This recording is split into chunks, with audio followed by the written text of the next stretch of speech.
All right, hello and welcome to another Expert Inside interview. My name is John Golden from Sales Pop, online sales magazine, and Pipeliner CRM, joining you from a sunny San Diego. And today I'm delighted to be joined by two people. Absolutely. We've got Blaine Kelly, who is in Denver, Colorado, and Hilary Andrews, who's in Tucson, Arizona.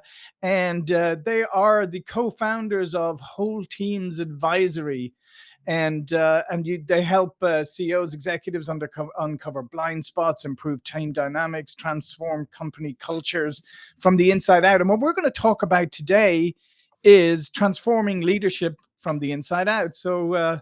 welcome, both of you. Thank you, Thanks, John. John. We're Yeah. Good to super be here. excited to be here with you. This is going to be fun. Yeah, so one of the things that always fascinates me is, company culture for a start, right? Uh, Most companies have an organic culture that just happens over time. Maybe comes from maybe they have a CEO who's got a big personality, and that's what the culture comes from. Maybe it is just developed over time and it's just been shaped by the people who were there and who were there early or whatever it is. But Mm-hmm. very few companies I come across have a deliberate culture or can actually articulate their culture. Mm. So, I mean, is this something that you typically find? I think there's kind of a difference between an outward culture, what people say their culture is, like Mhm. company values, and then what actually goes on in those closed rooms, in those Zoom meetings or whatever. When it comes to the human dynamics that kind of shape the performance, that shape the synergy within the group. So yeah, I think a lot of folks like to kind of give lip service to culture, but are not Mhm. always very aware of what the reality of culture can look like on their teams and how Mhm. it can shape things. Yeah, because I Mhm. find like a lot of times, like, I mean, you see, I just call them bumper stickers. It's like when they just stick, Sure. we love our employees or we love our customers. And then, then if you actually call their customer service line, you discover how much they love you in Right. Sure, reality. It could be very Uh, different. Yeah, sure. and so tell me though, what is the importance of the internal culture, and what's the importance of paying attention to it, and what difference does it make if you take an intentional or deliberate approach to it? Um, I'll take this one, Hill, if that's okay, because I'm very passionate about this topic. So when it comes to we work with a lot of different types of teams.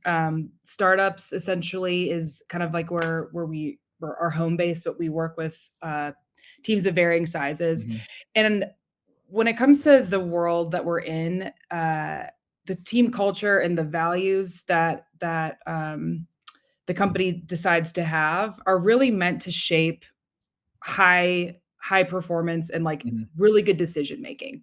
So if everybody is really tuned in to the company values, they should be able to think like the CEO. They should be able to think like and not that necessarily that they have the same level of experience, but sure, that they're able to think, given this blueprint of what we care about as a company, what we stand for, what we prioritize, I should be able to make high stakes decisions quickly that kind of accelerate the hyper growth mhm, of a startup in the case that I'm talking about. So, um, yeah, values really need to be things that we people come back and they align to. We kind of are checking in. We're holding each other accountable to these types of Mhm. things. So they're kind of it's like the stake in the sand, saying like, this is who we are. This is who we're deciding to continue to be. And even in the midst of stress and chaos, like we have mhm. to keep coming back to this center. And if you're a startup and say, and then you start to grow, then you have to as you recruit people, whether it's external resources or internal resources, you have to recruit to your values, right? Yeah. That's exactly it. I was just thinking that, John, and that's where these also come into play. To Mhm. Blaine's point around it affects decision making that can align with the CEO, with the executive team. If you're really clear on those values and kind of culture that comes from them, it helps in the hiring Mhm. process because then folks come in and say, "Ooh, I totally align with that," or they self-select Mhm. out and say, "This isn't me," and that's okay. But at least when you align, then you're all swimming in the same direction. If not, it's like, "Hey, I'm gonna be a fish going upstream here. This probably isn't the right place for me." So having that clarity around values helps so much in the hiring process, within retention and attrition, all those things get impacted. So Yeah. it's a great point as well. And I feel that the people don't do that very well. I mean, I just kind of think of it even back through my own career, when I'm going, for jobs and interviewing. You never really understood. Nobody really ever articulated what the culture is. Never really articulated any of that. It was all kind of focused on the nitty gritty of the jobs or whatever. And I will say there are times when I arrived in a place going, if I'd have known the culture if it was going to be like this, I may have thought twice about it. Not necessarily it being a bad thing, but maybe just not being something that I would have particularly gravitated towards. Sure. Yeah. And I think that term culture is thrown around, and it's kind of, we all kind of think of it in different ways, but it should be about what is this company here to do? And your culture should really enable that to happen. These types of behaviors, the things we value, the things we care about, the way we show up, the way we do conflict, the way we care for one another. All of that needs to be in service of the business objectives, the goals, right? So your culture is really about like, what are sort of those unspoken things that kind of happen that make or break whether or not we win. Yeah, and one of the big things obviously is communication. I always love, by the way, the one where people say part of our culture is we love candid communication, transparency. We want people to be direct. And then you go, great, because I'm from Ireland. That's what I like to do. I love it. Yeah. And then you do, and you're open and you're candid and you're direct, and you realize, well, no, you don't actually like that at all. You were lying to me all the time. So back to the point is, I mean, if you're going to articulate, values and principles or whatever, you have to actually live them. They can't be things that you immediately go, nobody does that here.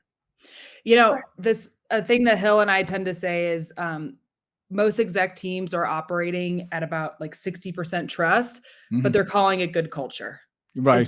It's this like trust is really the foundation. You can't be candid with someone if you don't really trust that they have good intentions behind what they're trying to say. And so that's a ton of what we find ourselves working a lot on, is how to create trust within an exec team, specifically how to create that high trust, those high trust relationships, so that things can move fast, so you can be candid. So elaborate that on a little bit about the trust thing, because I would agree trust is key. And as you said, is we're not particularly trusting as people, and certainly, I grew up a lot in corporate America over, since I came here in the mid 90s. And it's always kind of been a bit of a dog eat dog world. Yes, your colleagues, but there's never that level of, I mean, in the past, sometimes there's never been that level of great trust between people, because everybody is kind of seen as competing. And that's kind of encouraged in many ways. That kind of friction is encouraged. And I don't think it's that productive, to be honest, now that I look back. Yeah, John, that's a great point. I think I'm chomping at the bit here because you're getting right to the other piece that I'm thinking about. So when Blayne's talking about trust, the enabler of that, a really critical layer, foundational layer to be able to start to build those actual trusting sort of relationships, is having psychological safety, creating that within the team. So if you say something very direct, you're not concerned you're going to get, blowback, or that someone's going to try to get you kicked out of the company. Like, hey, you know what? There's a lot of psychological safety here within this group for us to speak our mind, for there to be equal turn taking, even like some of those found to be there for us to then start to work effectively as a group. Google did a study, you may be familiar, Project Aristotle, that talks about this. It's really fascinating. And on top of that, then is the communication element, which is obviously key. And one of the things that I think it's challenging a lot of people today is how, number one, we have 4 or 5 generations in the workforce. We have the most generations in the workforce we've ever had. And it's not just generationally, it's just, it's how people like to be communicated with is different, right? Some people Mhm. like, there's many different ways that they consume information now. So if you want to get everybody on board, you kind of have to understand how they consume information and Mm. what's the best way of delivering, information to them if you want to get a positive loop going. Yeah. That's an interesting thread to even tug on, is like the different way people understand and receive information. And one of the things that we talk about, that builds trust, if I'm kind of harkening back to Yeah. that layer, is getting really good at having those conversations of I'm going to go to straight into like the feedback, like a hard feedback Mhm. conversation. We do a lot of work with a framework called the Enneagram. It's a really powerful, like kind of worldview personality assessment. And it's super helpful because all of us go about our lives with a lot of hidden assumptions, a lot of like assumptions about the world and about other people. And the more people can get good at having conversations that are just like, "Hey, John, how do you receive feedback? How do you receive difficult information about yourself or about Prefer to, uh, how do you, right? What's or that? about someone else? Like how can I meet you there so that Mhm. Mhm. when I want to share something with you, you're able to receive it. It's Yeah, like yeah. it's understanding that information is a gift, feedback is a gift, and we both want to be like, feedback is often around like how do you get good at giving hard feedback, but we also have to put just as much attention into how do you be a good receiver of Yeah, feedback. yeah, that's a great And good point. right, and like how do I even name that for myself, of Mhm. like I'm committing to the growth of my team, to the company, if I am willing to open up those gates and hear the hard thing, and here's how you can do that. And it's really it's so simple, but so many leaders have never had that conversation with No, people who work no, for them. it's a Like, very profound point because, you're Mhm. correct, is, lots of times people will, in companies like HR, put trainings on and they'll go, "Oh, you're a new manager. Here's your training on how to deliver, difficult feedback." yeah, But you're Mhm. yeah, right. I've never heard Deliver. anybody say, "Here's training on how to receive it. Here's training on the different ways people may receive." It's always the other way around. Mhm. yeah. How to Mhm. write the right script so that you can say it and they won't freak out or they Mhm. won't crumble. And it's like it's putting too much of the onus on the giver, Yeah. when we all have to be good at being open. We all have to, and some of us, we need to kind of hear it in a certain way, or we need to be able to have some time to think before we reply back. So, yeah, I think you were kind of touching on something a little wider than, but I found that little Mhm. tidbit of like, I think this is interesting because we're not great at that. We don't think enough about how can I really be open to receiving feedback, not just for my own betterment, but for the company, for the whole, like, if we build a Yeah. culture where we're good at giving and receiving truth to one another, like we're only going to get better. Iron Yeah. sharpens iron, right? So, Absolutely. The other thing that I find is an interesting dynamic too, and again, it comes back to us as human nature, right? Is we're Mhm. fantastic at catching mistakes, things that didn't work. We're Mhm. on it like that, right? We go, oh, Blaine, this didn't work out. What's going on here, right? We're terrible at going just out of the blue, going, "Oh, Hilary, that was really good. Well done. That Mhm. was," we're really bad at catching people doing the right thing. We're great Mhm. at catching them doing the wrong thing. We're like hardwired for that. But Totally. catching people doing the right thing and acknowledging it is something that is almost 100% absent. It's so Hill, powerful too. Yeah. Oh, I Blaine's want just you smiling and all. I know. I say your know. bit on Gottman and I even have all about these us. silly factoids. Yeah, but really, Mm, John, it's such a good point, and it's so easy to do. It's like you don't have to give them a big financial No, bonus. You give them an attaboy, and yeah, man, it really can turn the tide. And I don't know, are you familiar with John Gottman, the work he's done? John and no. Julie mo- Gottman. most So folks they've done a aren't. lot of work around, yeah, they've done a lot of work more so around like marriages, but a lot of their insights apply across the board in terms of Right. interpersonal kind of exchanges. And they look at this sort of positive to negative feedback and what's the right ratio to maintain basis, going back to like that psychological safety. Like I know Mhm. emotionally we're cool. Like you're not already coming at me when I'm underwater. And to be able to do that, it's a 5-to-1, 5-to-1 positive to everyone negative to remain stable, which is kind of a lot. Yeah, So if no, it I'm is. It saying, is. hey, can you work on this a little bit to keep us cool? I got to get 5 attaboys and so it's a lot more than most would think. And it's really easy though to do and Yeah. Mhm. important. Yeah, but it's amazing how many people just don't do that. Like I That's said, right. we're fantastic at the catching the We're people doing. hardwired for it. We Yeah. are Yeah, we are. absolutely hardwired. And the other thing too, and let's get your take on this. Another thing we're hardwired for is we love to fix things, right? We love to go. Mm, This is what I used to be honest, when I was in corporate, like, I used to hate having to do performance reviews every year. I Mm. just thought it was a waste of time and complete nonsense. mm.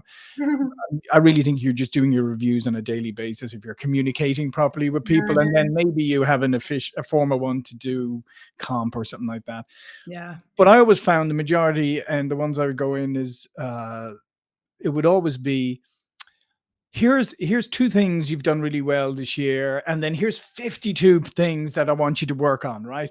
And it's always that thing. And so here's the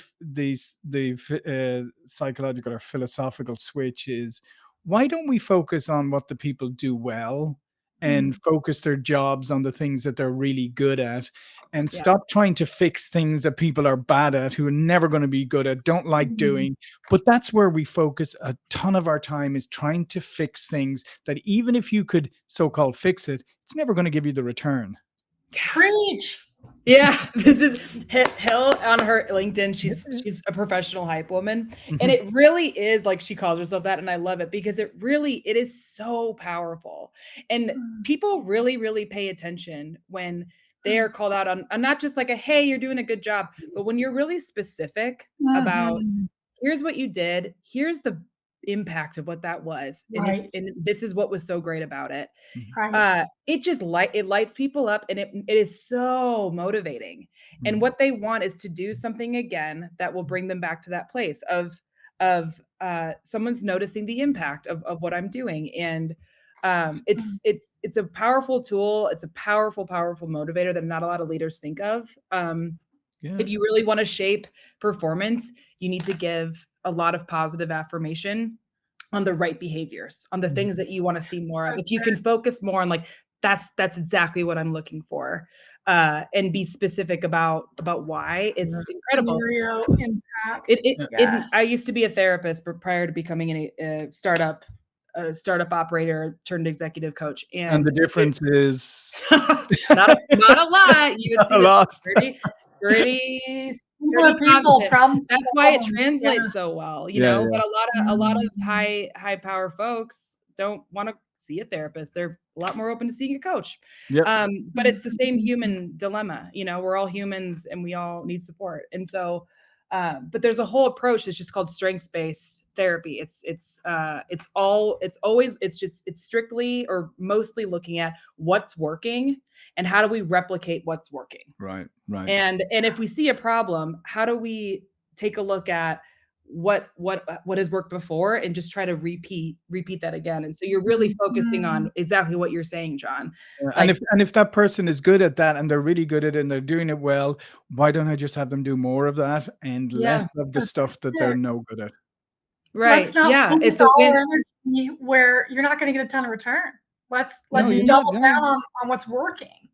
And we Yeah. tend to fixate on the thing that somebody does the worst, right? This is the Mhm. worst.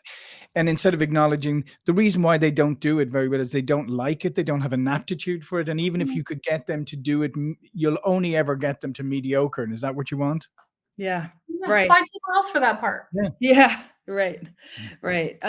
It's a big deal. It's a big deal to kind of understand people's deeper motivations and Mhm. what lights them up and what Mhm. helps them kind of get in that sweet spot. We talk a lot about helping folks kind of operate more in their sweet spot and their zone of G. And a lot of people don't even always know what that is. Sometimes it's mhm, subtle to really be able to identify that, but great leaders are able to call that out in others. Of like, I see you here. I see mhm. you excel here. And it just it lights up the whole team when more people are getting to operate in their strengths, in their zone Yeah. of Mm. strength, right? And have you found when you're working with folks nowadays, especially people in leadership positions or startups or people running, setting up their own businesses, etc., is that is it's much harder, it's much easier in some ways today because you got technology, you got all these things. But in many ways, it's harder because once upon a time, a lot of people who were leaders or starting things, they felt, okay, I know more than everybody else. I may not know the most about everything, but I kind of know more. I'm kind of the expert. Those days are gone, right? Where you cannot be, you don't know more than 90% of the people who work for you. Everything has got Mm, so specific. Everything has gotten so, you have to, you have to focus on this one area to be really good at it. So now as a leader, so if you have to really be able to as you said, trust earlier, but you've got to be able to kind of acknowledge that you're not an oracle. Not that you ever were, but you're certainly not nowadays. yeah. Yeah. Interesting. No, I think that's so true. One thing we talk about in startup world is the art of giving away your Legos. Mhm. and All right. and it's like the bigger you get, the better you have to be good at giving away your job over and over and over Oh, again to Mm, other people who can do it better than you. And that's extremely yeah. humbling as a CEO. Oh, when it's your baby and your idea and passing it off to somebody who might do it imperfectly at first, but ultimately they're going to have a wider vision and they're going to have a stronger skill set in it. That's not just for CEOs, it's for any startup yeah. operator. The Mm. bigger you get, the more it's like, yeah, I have to pass this off for us to get bigger and bigger. I have to be able to do that. And And it's then a it's a beautiful thing when you can do it, Yeah, and but then it's hard. you got to acknowledge, as you said, that the person probably going to do it differently. Maybe do it Yes. differently, and as you said, maybe do it imperfectly to begin with. But Mhm. that's not an excuse for me to go. "Ah, I might as well just do it myself." Yeah. Yep. Right. And you lock Just people can't scale that way. No. Yeah. Yeah, and you lock people up. People don't they stop being creative when they don't feel Mm. Mhm. safe to Try. explore and to try things and to iterate. And if you're Mm. too quick to jump on them, obviously, yeah, Mm. you're going to lock people up, and you're not going to get what you hired them for. Mhm. They're just going to be trying to mimic what they think you want them to do, which is Right. that's silly. It's And I silly.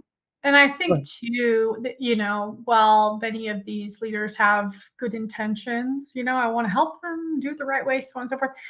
That letting go, there's sort of there's layers to that. Like, Mhm. is my identity really wrapped up in this? Totally. This And is can I it. separate it? Blaine also talks about this having a compelling future. So if you don't know, if you let this go and you have no idea now, what am I going to go do?